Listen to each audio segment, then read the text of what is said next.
बाग का माहौल उस दिन से ही बदल गया था, जब कबूतर की मौत ने पूरे बाग को खामोश कर दिया था।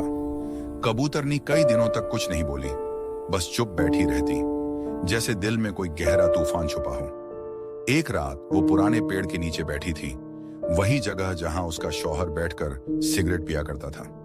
आसमान में चांद था, लेकिन दिल में पूरी अंधेरा। उसी वक्त मोर के बच्चे धीरे धीरे उसके पास आए। उनकी आवाज कांप रही थी, खाला, हमने सब खत्म कर दिया, लेकिन दिल को सुकून नहीं मिला।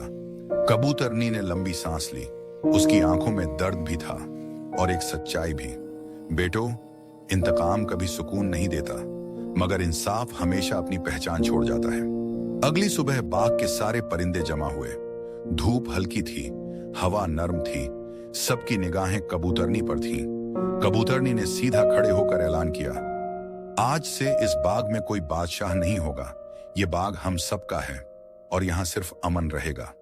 मोर के बच्चे आगे बढ़े, अपने छोटे छोटे पंख फैलाए और कहा, हम वादा करते हैं अब इस बाग में कभी जुल्म नहीं होगा।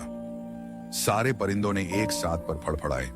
सूरज और तेज चमक उठा और हवाओं में अमन की खुशबू फैल गई। बाघ ने राहत की सांस ली और कहानी का नया सफा शुरू हो गया।